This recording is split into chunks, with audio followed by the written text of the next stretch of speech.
Bharuch local crime branch PI MP વાળાએ LCB સ્ટાફની અલગ અલગ ટીમો બનાવી જિલ્લાભરમાં વિવિધ વિસ્તારોમાં થયેલ ચોરી જેવા ગુનાઓનો ભેદ ઉકેલવા કાર્યવાહી હાથ ધરી હતી, જેમાં એલસીબી પીઆઈ એમ રાઠોડ અને પોલીસ કર્મીઓને બાતમી મળેલ કે ચાસવાદ દૂધ ડેરીમાં ઘીના ડબ્બાઓની ચોરી થયેલ છે. તેમાં ઝરણા ગામનો કિરણ રંજીતભાઈ વસાવા, ભેસખેતર ગામનો કિશન મહેશભાઈ વસાવા, અજય જગદીશભાઈ વસાવા, જગદીશભાઈ રામાભાઈ વસાવા, ડુંગરી ગામનો પ્રહલાદ છનાભાઈ વસાવા અને કામલિયા ગામના જતીન નાનુભાઈ વસાવા સંડોવાયેલા છે. આ તમામ ઇસમો ઝરવાણી બસ સ્ટેન્ડ નજીકના ખેતરમાં ભેગા થયેલ છે. ભરૂચ એલસીબીની ટીમે મળેલ બાતમી મુજબના તપાસ કરતા ઉપરોક્ત 6 ઇસમો મળી આવ્યા હતા. તે તમામને પકડી અંકલેશ્વર એલસીબીની ઓફિસે લાવી તેમની કડક ખાતે પૂછપરછ કરતા તમામ આરોપીઓ ભાગી પડતા ચોરી કરેલ હોવાની કબૂલાત કરી હતી.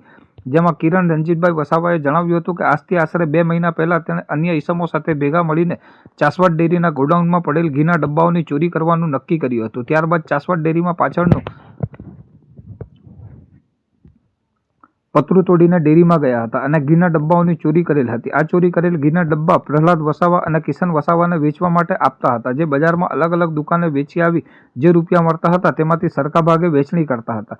છેલ્લા 2 મહિનામાં અનેકો વખત ચાસવાદ ડેરીમાંથી ઘીના ડબ્બાની ચોરી કરી હતી, પરંતુ થોડા સમય પછી બજારમાં આ ઘીના ડબ્બા આપવા જતા દુકાનવાળા બિલની માંગણી કરતા હતા, જેથી નેત્રંગ બજારમાં ગાંધી પ્રોવિઝન નામની દુકાનમાં ગોપાલભાઈ શંકરભાઈ ગાંધીને વેચાણ કરતા હતા અને તેઓ બિલ માંગતા નહીં. ચોરી કરેલ ઘીના ડબ્બામાં આ ગાંધી પ્રોવિઝન નામની દુકાનમાં વેચાણ કરેલ હોવાનું જણાવતા ચોરી કરનાર કુલ 6 આરોપીઓ અને ચોરીનો માલ લેનાર એક ઇસમ મળી કુલ 7 ઇસમોને ઝડપી લઈને આગળની તપાસ માટે અંકલેશ્વર શહેર બી ડિવિઝન પોલીસને સોંપી નેત્રંગ પોલીસને જાણ કરી હતી. આ ગુનામાં ફરાર રાજેન્દ્ર જગદીશભાઈ વસાવાની ધરપકડના ચક્રો ગતિમાન કર્યા હતા.